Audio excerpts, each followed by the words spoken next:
Pyotr İliç Çaykovskinin balet yaradıcılığı. Rusiya xoreografiya sənətinin qısa, lakin mürəkkəb inkişaf yolu Rus balet sənətinin çiçəklənməsinə zəmin yaratmışdı. O dövrün tanınmış musiqiçilərin əksəriyyəti baleti ən aşağı janr kimi qiymətləndirirdilər. Məhz buna görə də 19-cu əsrin 70-ci illərinə qədər Rus musiqisində bir dənə də olsun balet yaranmamışdı. Çaykovskinin baletlərinin meydana gəlməsi Rusiyada bu janra olan marağı daha da artırmış. Əsas məqamlardan biri rəqs və musiqinin birlikdə vəhdət təşkil edərək əsərin məzmununu əks etdirməsidir. Ənənəvi balet formaları klassik, xarakterik rəqslər, pantomima və divertismentlər baletdə yeni məna və əhəmiyyət kəsb edir. Çaykovski ilk Rus klassik baletinin banisi olmuşdu. Çaykovskinin 3 baleti Qu Gölü, Yatmış Gözəl və Çılğınçıq baletləri dünya balet sənətinin əsl incilərindəndir. Qu Gölü, Lebedinoye Ozero, Sonalar Gölü də deyilir bu baletə. Qu Gölü baleti Qu quşu Adettanın və Şahzadə Zigfridin məhəbbəti haqqında musiqili poemadır. Onların saf məhəbbəti hiylə və pisliyə qalib gəlir. Qəzəbli şər adam Rotbart və onun qızı Adiliya. Bu əsər xeyrin şər üzərində qələbəsindən ibarətdir. Balet 4 pərdədən ibarətdir. Birinci pərdə baletin giriş hissəsində Qu quşunun mövzusu səslənir. Bu mövzu baletdə leitmotiv rolunu oynayır.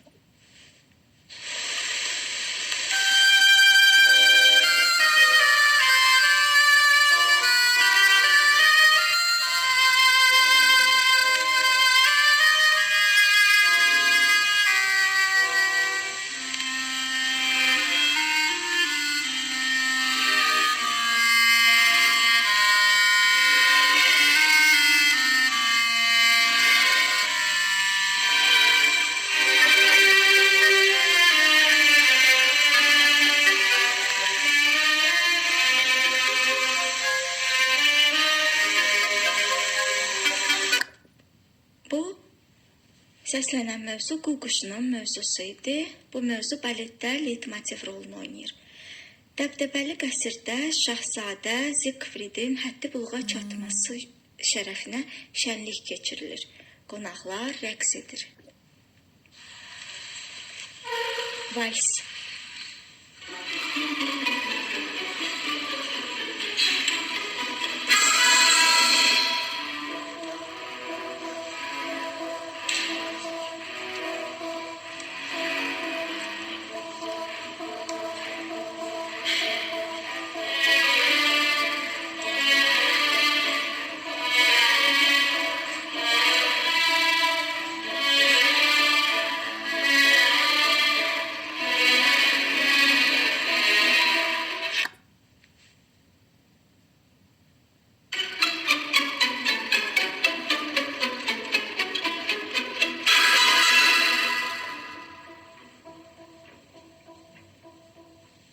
Vals.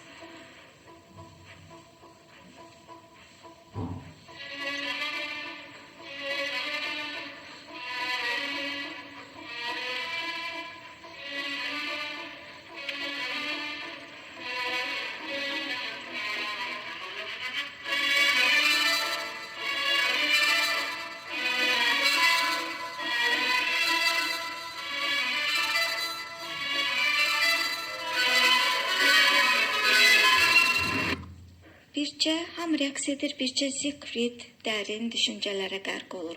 O, saf məhəbbət haqqında xəyallar qurur. İkinci pərdə. Məmmalı bir qüvvə Zigfridi sehirli Qu gölünə gətirib çıxarır. Gölün üzərində üzən Qu quşları simalarını dəyişərək gözəl qızlara çevrilirlər. Ümumi rəqs başlayır. Ardınca isə kiçik Qu quşlarının rəqsi təqdim olunur.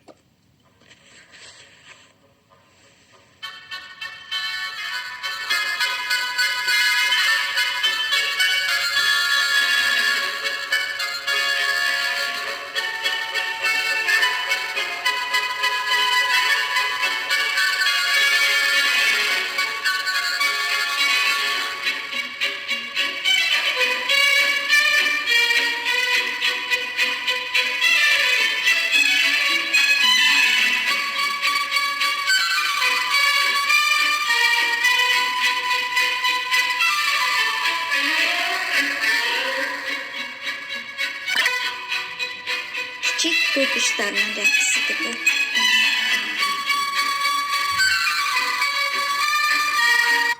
Qəzəbli sehirbaz Rothbard tərəfindən qul quşuna çevrilmiş Adetta ancaq gecələr gözəl qız simasını bərpa edə bilir.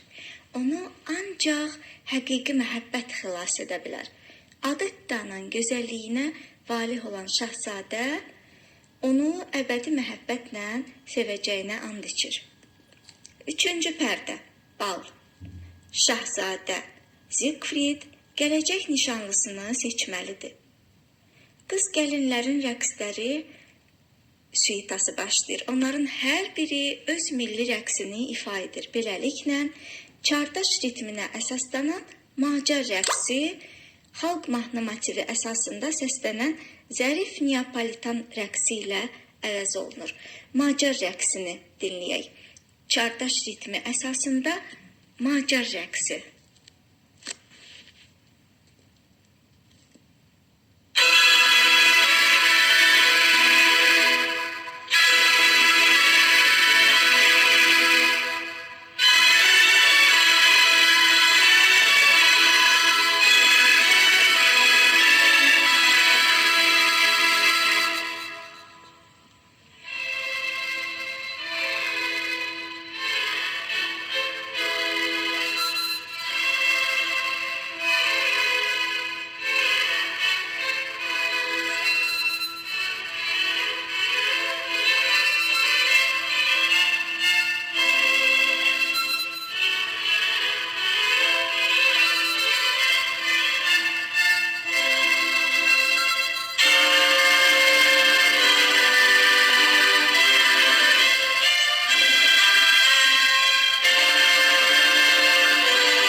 Bir də Macar rəqsini dinləyək.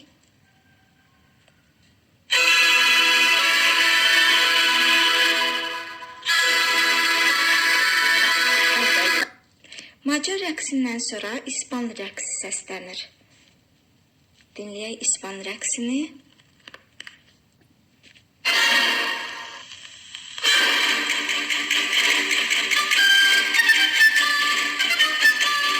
Bolero ritmində və kastanyetlərin səslənməsindən ifa olunur İspan rəqsi.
rəqsinin ardınca Neapolitan rəqsi səslənir.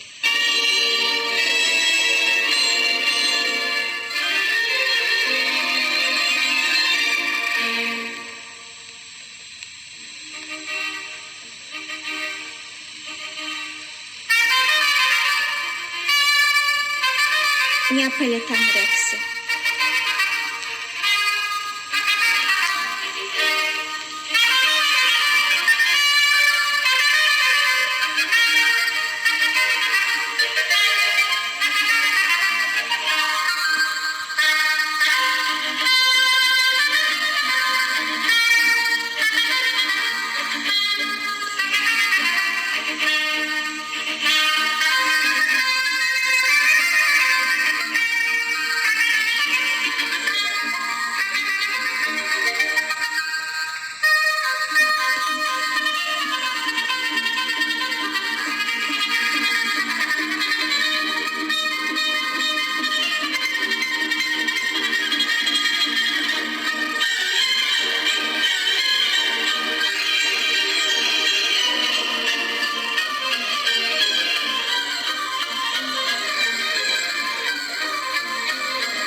Daha sonra parlaq rus rəqsi səslənir.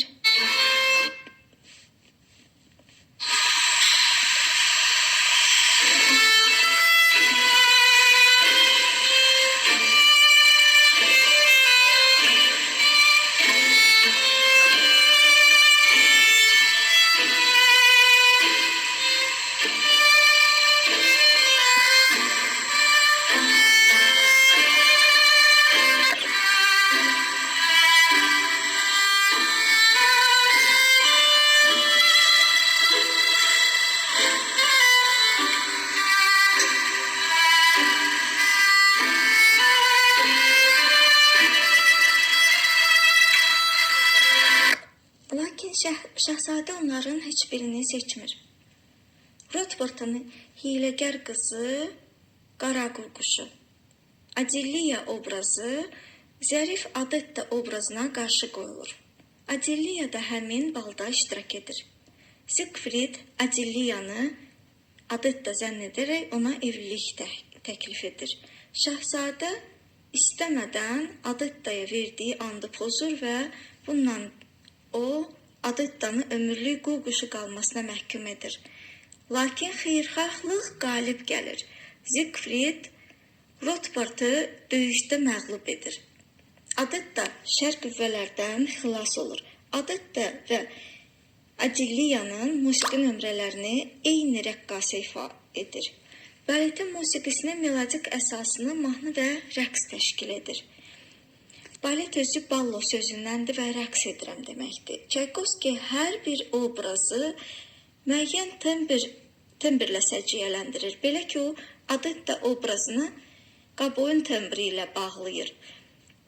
Faciəvi kulminasiya məqamları truba vasitəsilə verilir. Adetta və Şahzadənin sevgi adaşosu isə violin və arfanın dueti ilə müşayiət edilir.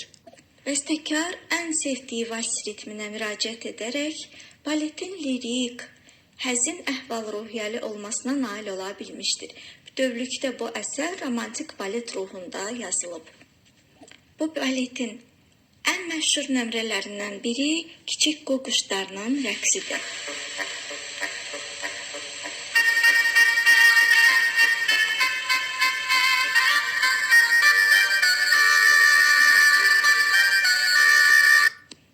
Pyotr İliç Çaykovski Yatmış Gözəl baleti Spящая Krasavitsa 1889-cu ildə yazılmış bir baletdir. Çaykovskinin ikinci baletidir və nağıl süjetinə əsaslanır. Yatmış Gözəl baleti nağıl feyeriya adlanır. Feya, pəri, sehirbaz deməkdir. Fantastik süjet və mənzərəli vizual effektləri ilə fərqlənən fransız teatr janrıdır. Nağıl feyeriya. Feyeriya musiqi, rəqs, pantomima və akrobatika elementlərini özündə cəm edir. Balet proloqdan, 3 pərdədən, apofeozdan ibarətdir. Əsərin librettosu Charles Perrault'un nağılı əsasında yazılıb. Siren, xeyir və Karabon şər pərilərinin qarşılaşdırılması balet dramaturgiyası xəttini müəyyən edir. Siren xeyir pərisidir, Karabon isə burada şər pərisidir. Xeyir şərə qalib gəlir. Baletdə yalnız aparıcı obrazlar leit mövzularla xarakterizə olunur. Sarayda hər kəs padşah Florensiyanın qızı Avroranın dünyaya gəlməsini bayram edir. Lakin Karabos pərisi ən qəzəbli pəri dəvət olunanlar arasında deyil. Məhz bu səbəbdən qəzəbli pəri qisas məqsədi ilə Avroranı əbədi yuxuya qərq edir. Lakin Siren pərisinin gücü ilə Avroranın xaçanasıdır Siren. Karabos pərinin sehrini yüngülləşdirərək yuxunun 100 il davam edəcəyini və gözəl şahzadənin öpüşü ilə Avroranın oyanacağını söyləyir. Karabos pərinin mövzusu iti, kəskin və qeyri-sabit xarakter daşıyır. İntroduksiya Karabos pərinin mövzusu ilə başlayır.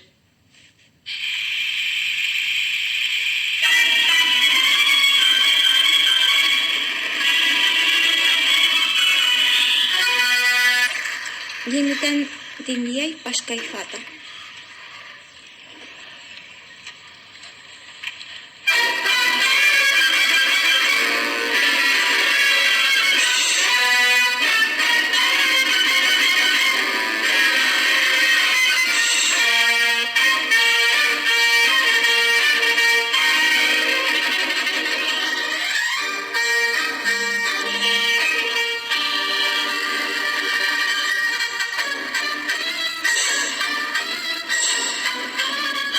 Karabos pərinin mövzusudur.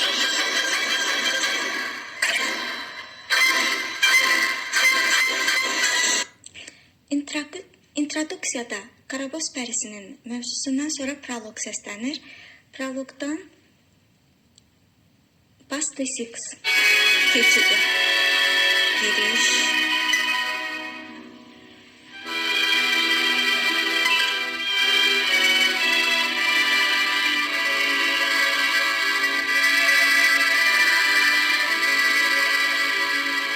Adajı.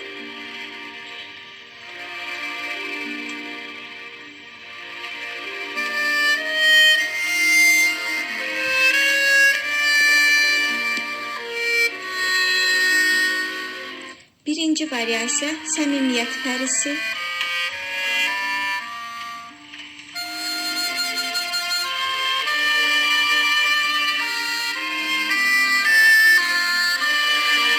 İkinci variasiya çiçəklənən pəri.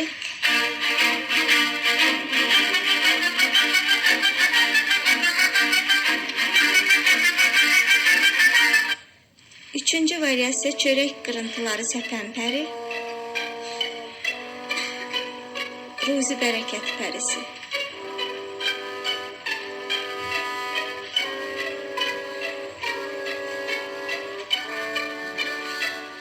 Dördüncü variasiya Cıbıldayan Kanariyka pərisi.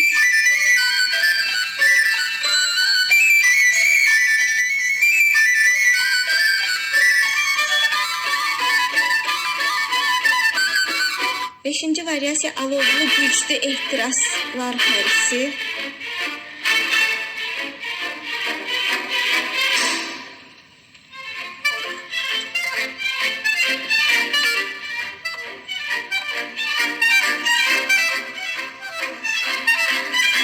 Və altıncı variasiya Yasəmən pərisi.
Qarabos pərisi ilə Siren pərisinin obrazları artıq introduksiyada təqdim olunmuşdu. Qarabosun mövzusunu bütün orkestr ifa edir. Sirenin mövzusu isə arfa, fleyta və İngilis buynuzunun ifasında səslənir. Siren obrazının təsviri Qarabos obrazının əksinə həm çox lirik, həzin melodiyaya əsaslanır. Tədricən bu alətlər, ağac nəfəsli alətlər və trubalar da qoşulur. Orkestrdən gələn şeypur səsi xoşbəxt günlərin gələcəyini və xeyrin şərə qalib gələcəyinin müjdəsini verir. Proloqun əsas hissəsini adajo və pərilərin suitası təşkil edir. Bir daha yada salaq proloqdan pərilərin adajosunu. Və 6 variasiya səsləndi. Adajo və 6 variasiya.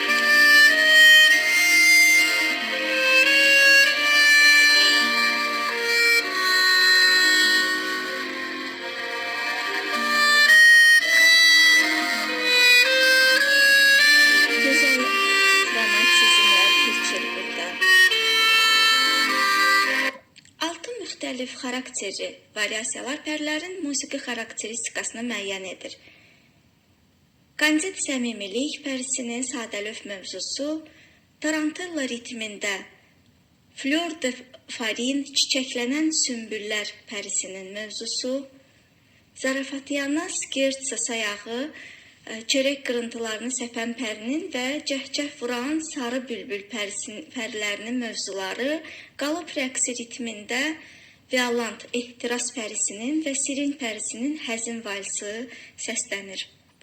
Birinci pərdə Avroranın həddi buluğa çatmasının şərəfinə düzənlənmiş şənlikdir. Parlaq bayram sayağı vals səslənir. Əvvəlcə birinci pərdə açılır.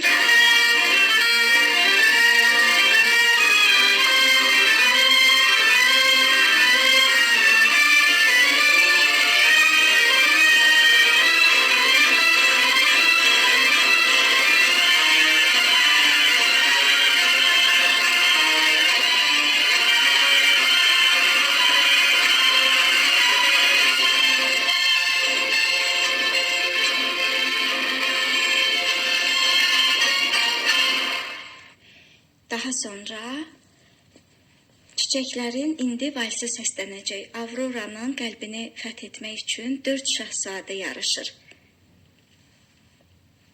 Çiçəklərin valsı.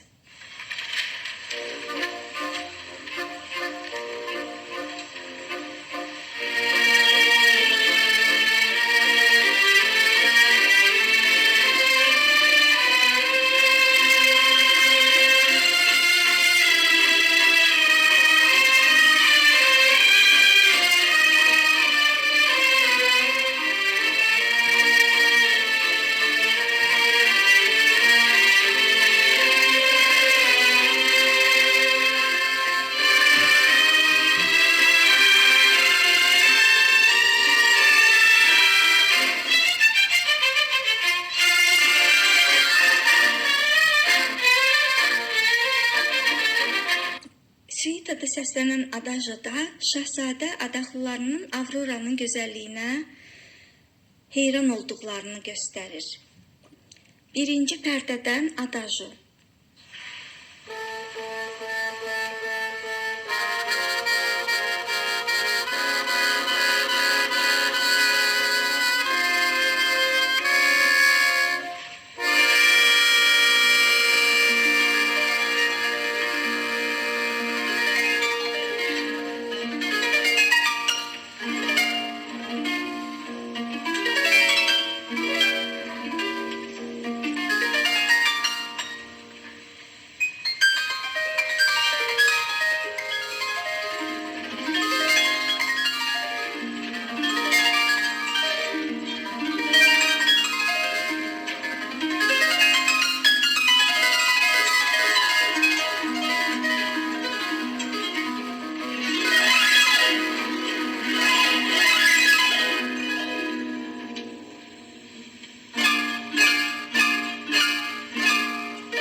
qulluqçuların, freyl və pajların rəqsi.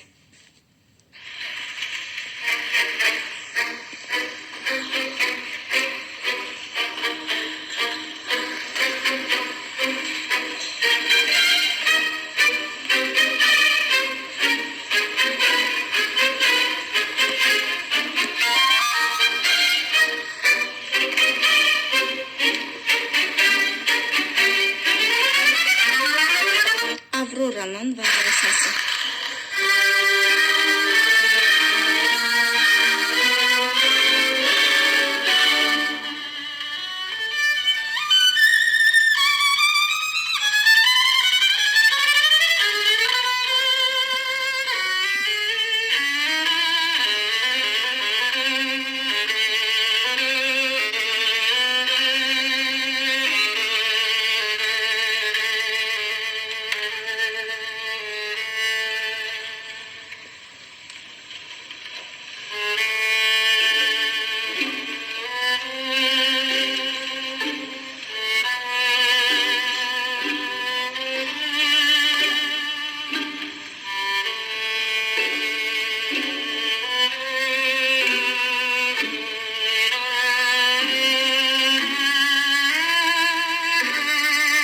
Koda.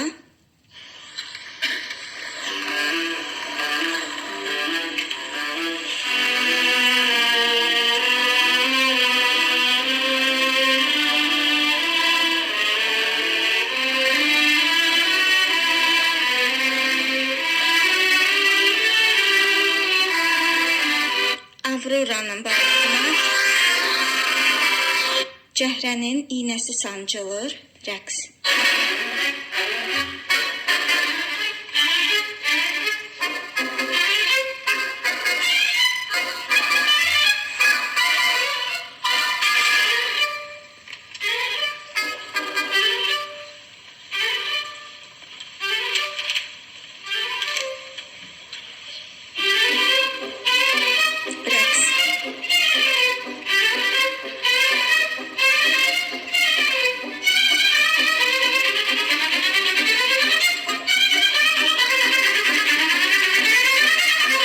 Yuxu akordları.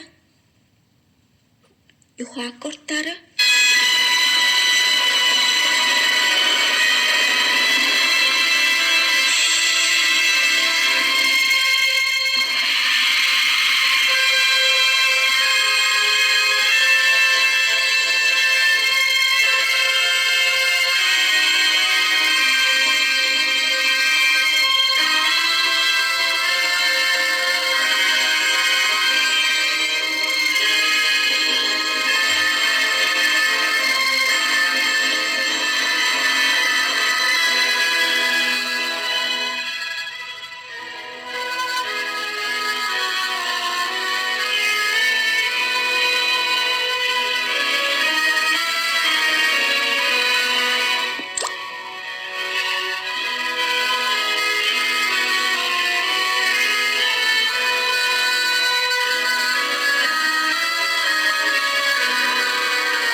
İkinci pərdə Şahzadədir Zirə və onun məiyyəti şəxsi müşayiətçiləri ilə meşədə ova çıxırlar.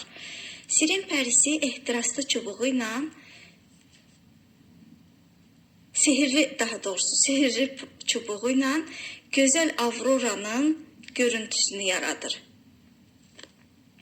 Şahzadə pəridən xahiş edir ki, qəsrə gedən yolu ona göstərsin. Avrora və Cezirinin səhnəsi baletin 3-cü lirik mərkəzidir. Geniş, ahəngli melodiya ilk olaraq solo violonçelin ifasında səslənir. Əvvəlcə ikinci pərdədən Hersoginyanın rəqsini dinləyək.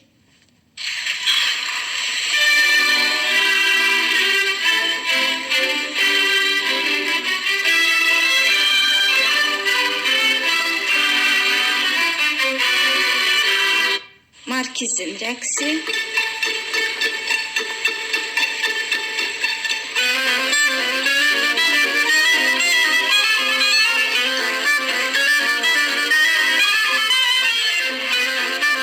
Farandala.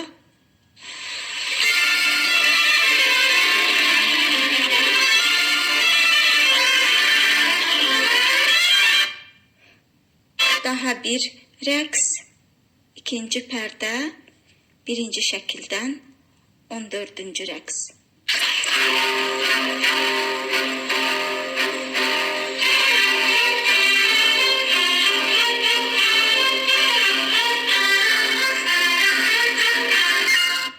Və 15-ci rəqs səhnə, ikinci pərdə, birinci şəkil. Avrora ilə Şəhzadə Cezire'nin səhnəsidir.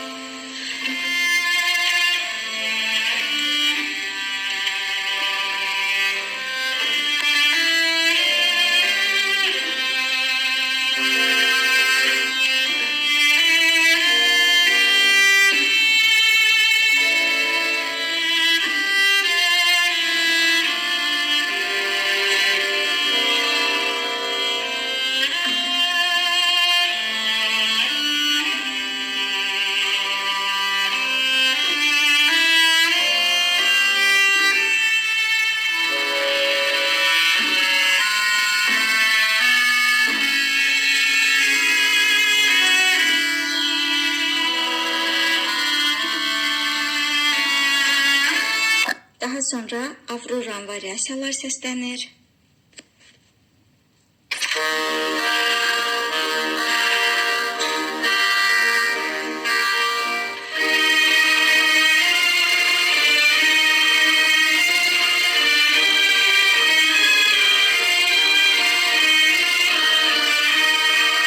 Koda.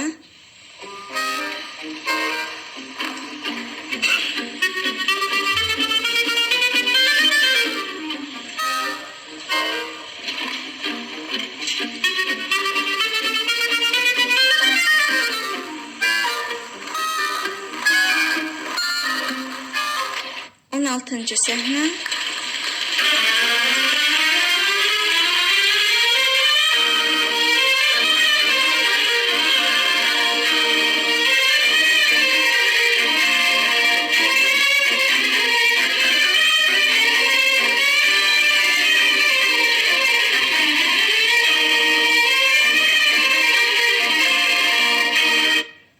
Şahzadə öpüşü Avroranı oyadır. Bu pərdə nikbin finalla bitir. Üçüncü pərdə.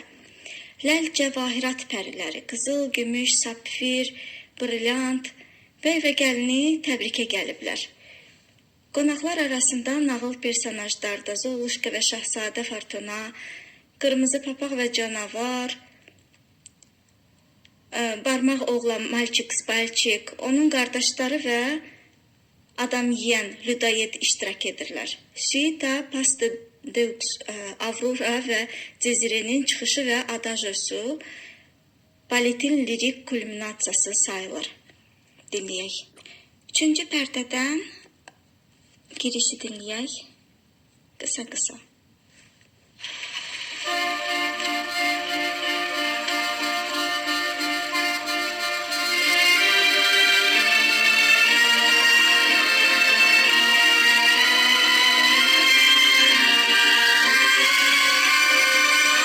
Birinci variasiya Qızıl Pərisi.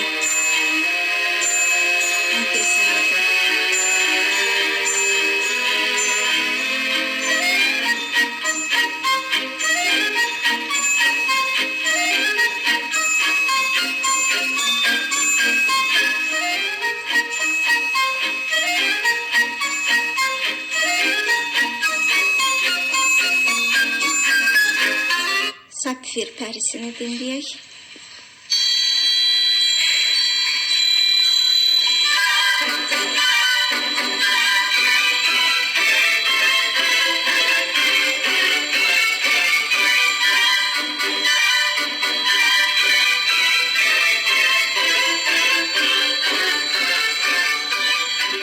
Növbəti variasiya Brilyant pərisini dinləyək.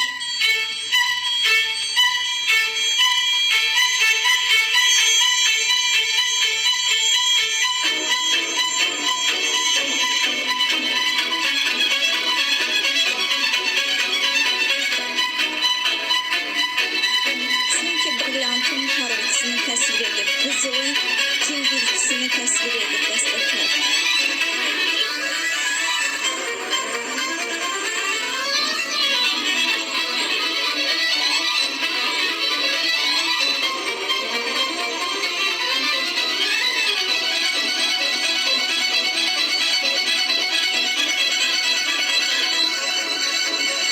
sanki necə bərq vurduğunu təsvir edib bədii şəkildə musiqidə. İndi gəlin çəkməli pişik və ağ pişiyi nömrəsini dinləyək. Qısa-qısa sadəcə anlayış yaransın bizdə bütövlükdə tam balet haqqında. Ağ pişik.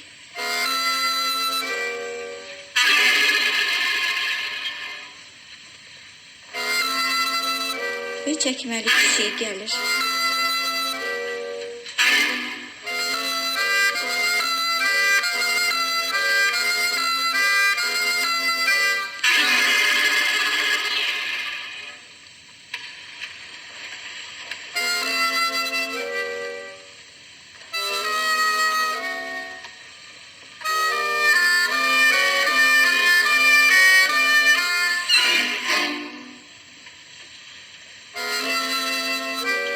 Birinci variasiyada Zoluşka və Şahzadə Fortuna gəlir.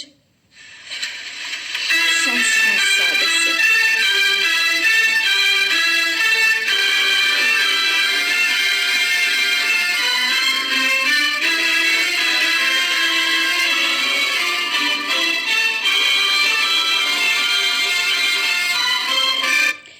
İkinci variasiya Mavi Quş və Şahzadə Florina. Bu qışın incəliyini görün necə təsvir edir.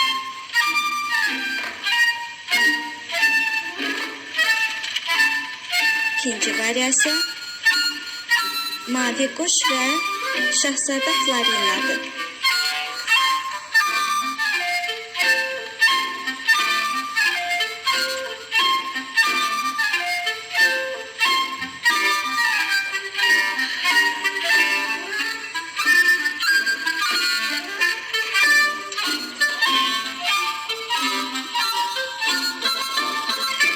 Aurora və Şahzadə Cezire introduksiya.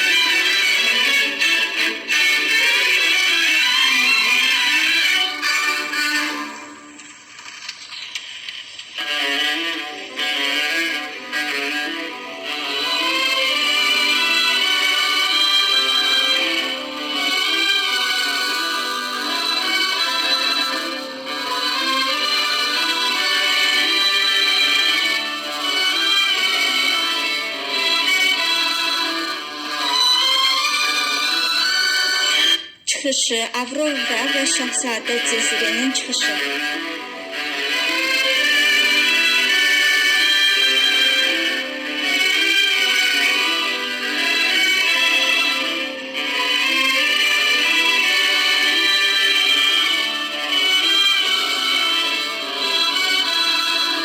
İndi isə adajyosu, Aurora və Şahzadə Cezirenin adajyosu.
Bircə Zoluşka və Şahzadə Fortuna'nın da musiqisini dinləyək.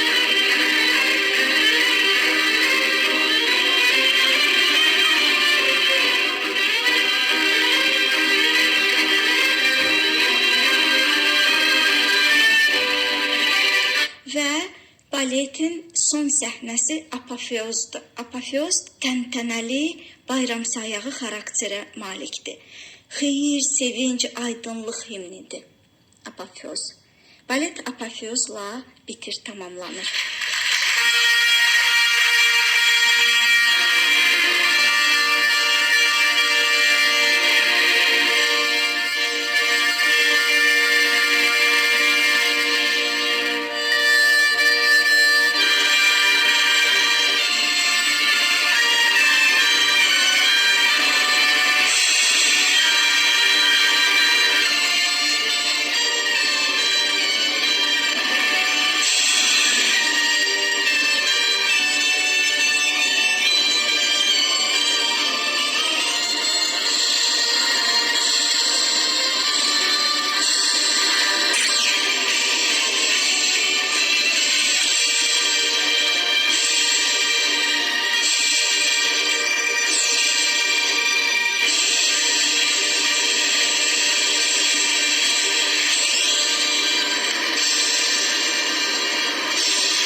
Pyotr İliç Çaykovski, Şalkunçuk baleti.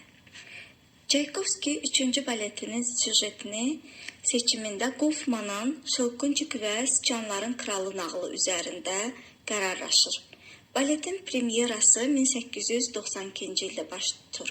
Balet 2 pərdədən ibarətdir. Birinci pərdədə hadisələr Yeni il gecəsi cərəyan edir.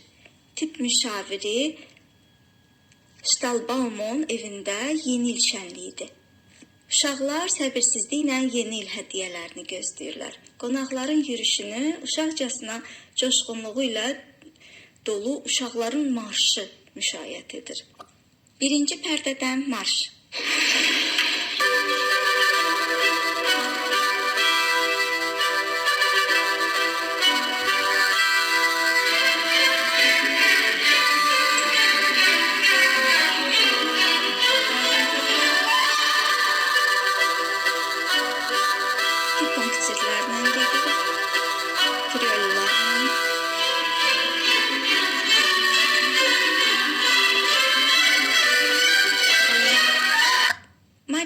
Xaç atası Drosselmeyer fokus göstərir. Sonra isə fındıqları qıra bilən biçimsiz Şalkunçuk oyuncağından söhbət açır. Şalkunçuk həmin dəqiqə qızın diqqətini cəlb edir. Lakin Marinin qardaşı Frans oyuncağı qırır. Mariya sınmış oyuncağını yerdən qaldıraraq ona təsəlli verməyə çalışır. Qonaqlar dağılır. Marinin gözləri önündə sanki otaq öz şəklini dəyişir. Orkestrdə eşidilən əzəmətli musiqi sədaları ətrafda baş verən hadisələri canlandırır. Şam ağacı nəhəng ölçülərə çatır. Şalkunçuk və başqa oyuncaqlar canlanır. Siçanların kralı öz ordusu ilə peyda olur. Şücaətli Şalkunçuk qalaydan düzəldilmiş əskərlərlə döyüşür. Döyüş səhnəsi. Birinci pərdədən döyüş səhnəsi. İkinci şəkil. Səhnə getdi.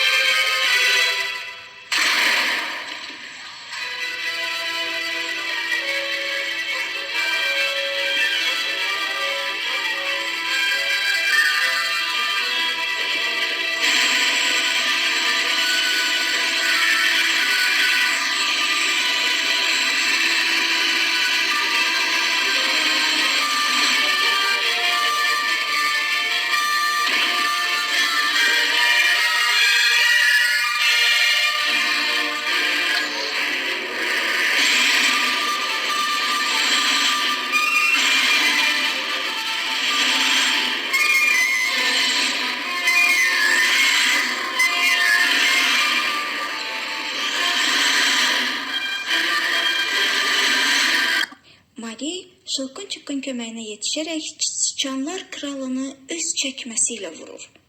Düşmən məğlub olur. Hər kəs qaçır. Şalkunçuk gözəl şahzadəyə çevrilir.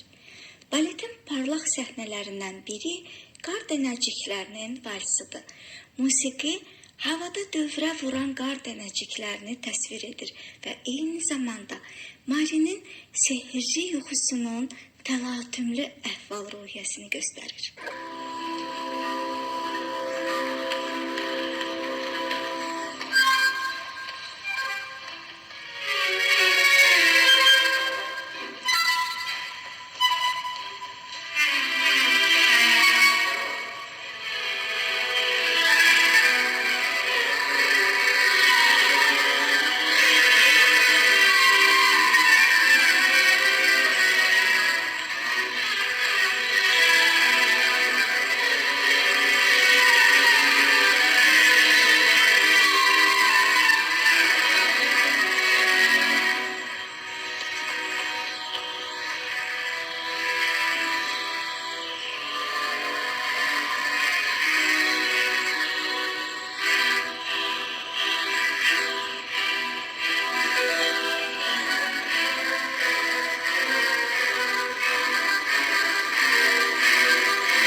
İkinci pərdə. İkinci pərdə Konfetsyonburq adlanır. Şirniyyatlar şəhəri adlanır.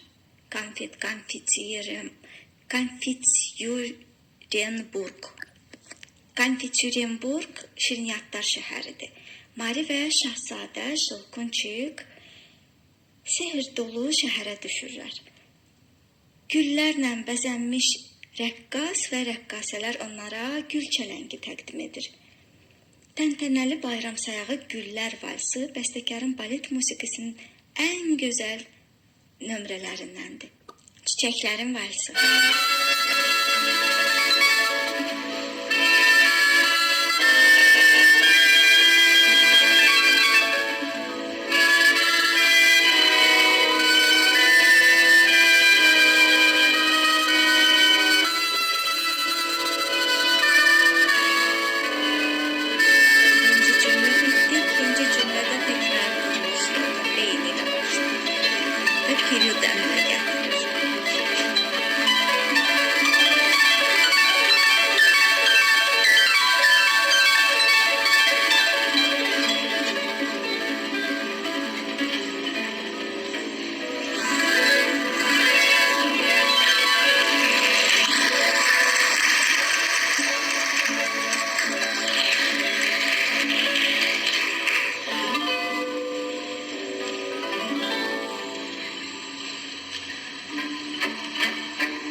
Güllər valsı.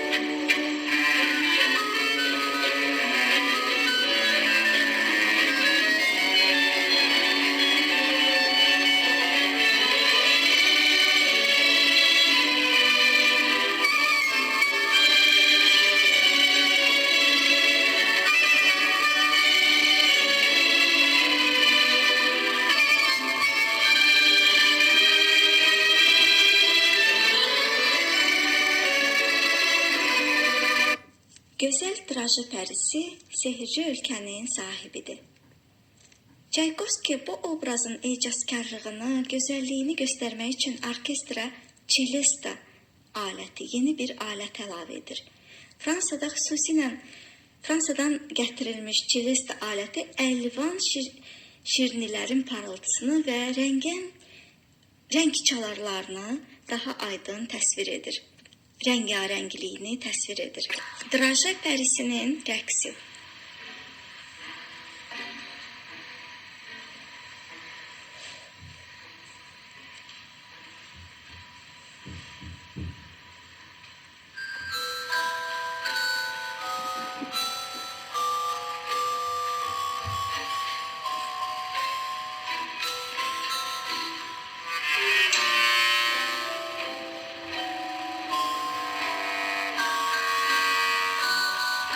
Draja sanki konfet dənəsi.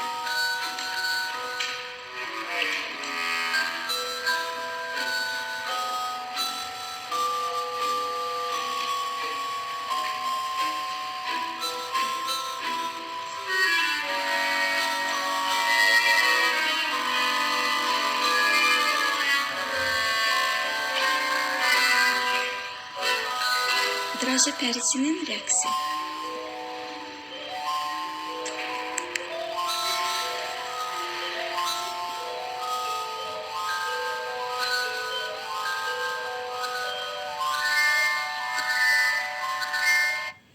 Parlaq divertisment başlayıb, bir-birinin ardınca müxtəlif tərzdə əlvan rəngli rəqslər səslənir.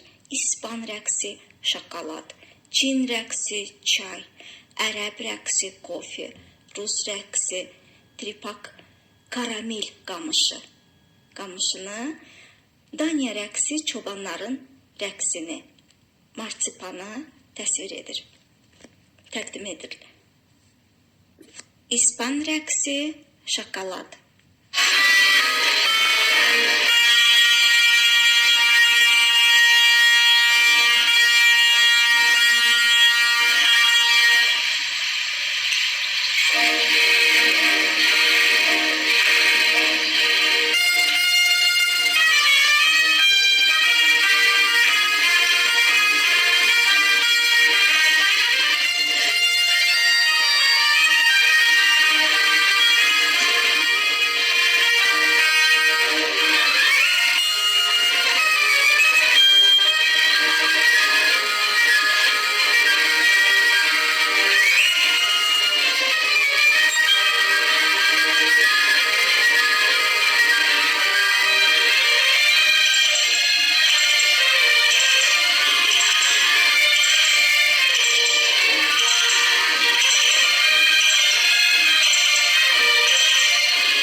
ərəb rəqsi, kofe. İkinci pərdədən ərəb rəqsi, kofe.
Çin rəqsi, çay.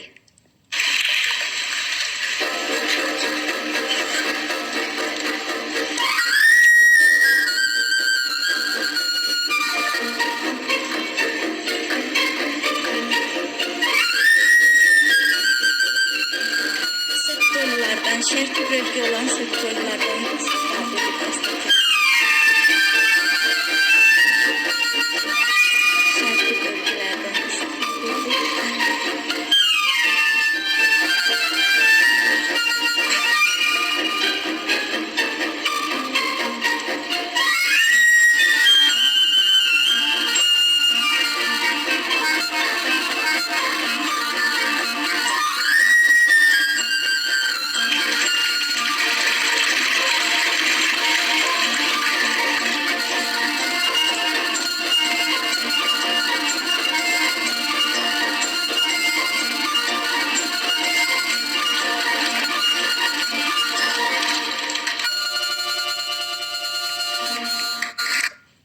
Sehirbazın ovsundan azad olmuş Şılqunçuq və Mari sehirli şəhərə düşürlər. Lakin biz yenidən öz otağında əlində Şılqunçuq oyuncağı ilə yatmış Marini görürük.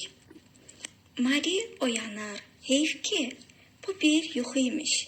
Məşhur balet bir əsrdən çoxdur ki, insanlara bayram sevinci və möcüzə dolu aləmə inam bəxş edir. Pyotr İliç Çaykovski balet janrını simfonizm xüsusiyyətləri ilə zənginləşdirmiş bəstəkardır. O yeni lakonik, formalı, romantik balet yaratmışdı. Onun balet janrındakı uğurları opera və simfoniya yaradıcılığındakı nailiyyətləri ilə sıx bağlı idi. Balet Balet pərdələrinin fasiləsiz birləşməsi balet janrının simfonikləşməsinə səbəb olmuşdu. Səhnədə baş verənlərin orkestrdə səslənən musiqi ilə üzvü birləşməsi bəstəkarın baletinin uğuruna səbəb olmuşdur.